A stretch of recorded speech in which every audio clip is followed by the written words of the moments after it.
റിയാസ് കളക്ഷൻസിലേക്ക് എല്ലാവർക്കും സ്വാഗതം. ഇന്നത്തെ റെസിപ്പി മുട്ട ബജിയും ഉരുളക്കിഴങ്ങ് ബജിയുമാണ്. ഇത് രണ്ടും ഒരേ മാവ് കൊണ്ട് തന്നെ നമുക്ക് ഉണ്ടാക്കാം.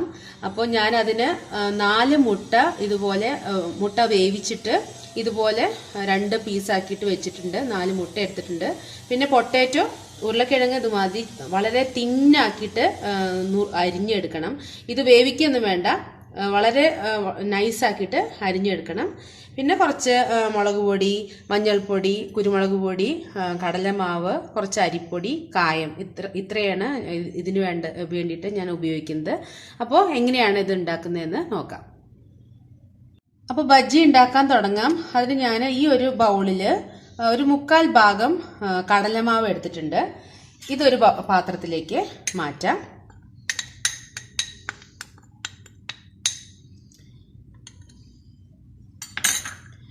ഇതിലേക്ക് ഒരു 2 ടീസ്പൂൺ അരിപ്പൊടിയാണ്. ഇത് വറുക്കാത്ത അരിപ്പൊടിയാണ്. ഇതും ഇതിലേക്ക് ചേർക്കുകയാണ്. നിങ്ങൾക്ക് കടലമാവിന് പകരം മൈദ വേണമെങ്കിലും ചേർക്കാം. ഞാനിപ്പോൾ ഇവിടെ മൈദയല്ല, കടലമാവും 2 ടീസ്പൂൺ അരിപ്പൊടിയാണ് ചേർത്തിരിക്കുന്നത്. പിന്നെ ഇതിലേക്ക് കുറച്ച് ആവശ്യത്തിന് നമുക്ക് വേണ്ട ഉപ്പ്, കുറച്ച് കുരുമുളക് പൊടി,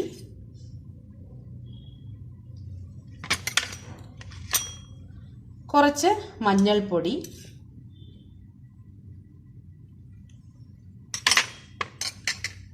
ഒരു ടീസ്പൂൺ മുളക് പൊടി,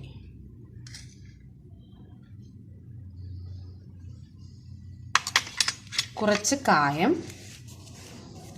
അതിൻ്റെ കായത്തിൻ്റെ പൊടിയാണ് അതിലിടുന്നത്. ജസ്റ്റ് ഒരു ഫ്ലേവറിന് മാത്രമാണ്. പിന്നെ ഗരം മസാലപ്പൊടിയൊക്കെ വേണമെന്നുണ്ടെങ്കിൽ ചേർക്കാം. ഒരു മസാലയുടെ ടേസ്റ്റൊക്കെ കിട്ടും. ഞാനിപ്പോൾ അതൊന്നും ചേർക്കുന്നില്ല. ഇതാദ്യം ഈ പൊടിയും എല്ലാം ചേർത്തിയിട്ട് ഇതൊന്ന് നന്നായിട്ട് മിക്സ് ചെയ്തെടുക്കുക. അതിനുശേഷം കുറച്ച് തിക്കാക്കിയിട്ട് വേണം നമ്മൾ ഇതിൻ്റെ മാവൊന്ന് റെഡിയാക്കി എടുക്കാൻ. കുറേശ്ശെയായിട്ട് വെള്ളം ചേർക്കുക. എന്നിട്ട് കുറച്ച് തിക്കാക്കിയിട്ട് മാവ് എടുക്കണം. അല്ലാന്നുണ്ടെങ്കിൽ ഇതിലേക്ക് ആ മുട്ട ഇതിലേക്ക് അങ്ങോട്ട് പിടിക്കില്ല. അപ്പോൾ കുറച്ച് വെള്ളം ചേർത്തിട്ട് നമുക്കൊന്ന് കുഴച്ച് നോക്കാം.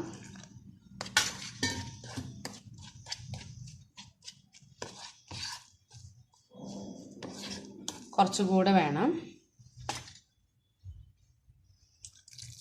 ഇനി നമുക്ക് കൈ കൊണ്ട് തന്നെ ഇതൊന്ന് ഇളക്കിയെടുക്കണം.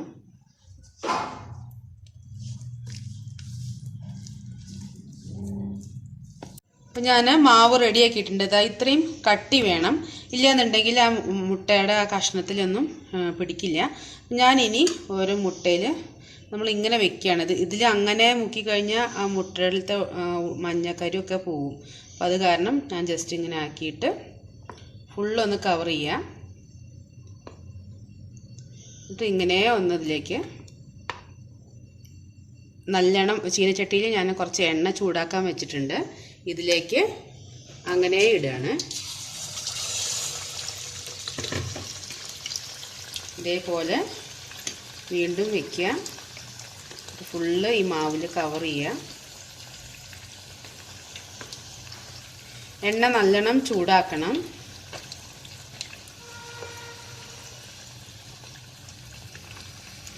വല്ലാതെ ലൂസായി കഴിഞ്ഞാൽ മാവ് അതിൽ പിടിക്കില്ല.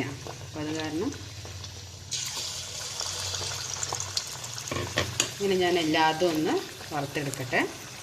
ഇതേപോലെ തന്നെ നമുക്ക് ഇപ്പോൾ പൊട്ടാറ്റോ ഉരുളക്കിഴങ്ങ് വെച്ചിട്ട് ഞാൻ ചെയ്യുന്നുണ്ട്. അതേപോലെ നമുക്ക് ഇതേ മാവ് വെച്ചിട്ട് നമുക്ക് കായ നുറുക്കിയിട്ടും അങ്ങനെയും ചെയ്യാം. കായ ബജിയും ഉണ്ടാക്കാം ഇതേതുകൊണ്ട് തന്നെ. ബാക്കി എല്ലാതും ഞാൻ ഇതുപോലെ മാവ് റെഡിയാക്കിയിട്ട് വറുത്തെടുക്കാം.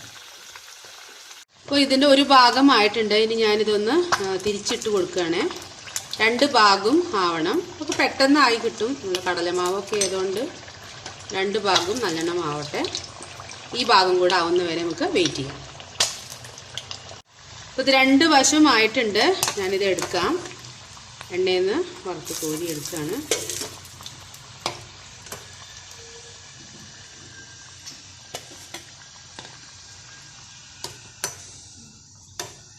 ഇനി ഇതേപോലെ ഞാൻ ബാക്കിയുള്ളതും കൂടെ ഒന്ന് വറുത്തെടുക്കുകയാണ്.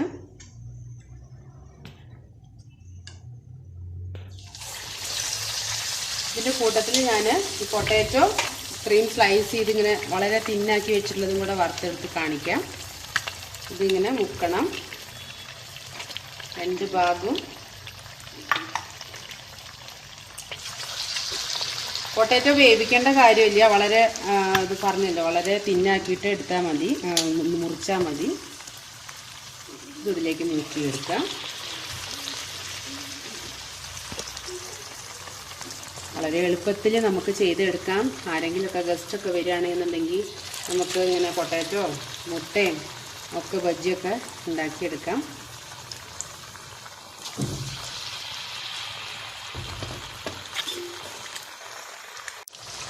അപ്പോൾ ഈ ഭാഗമായി രണ്ട് വശവും മറിച്ചിട്ട് കൊടുക്കാം.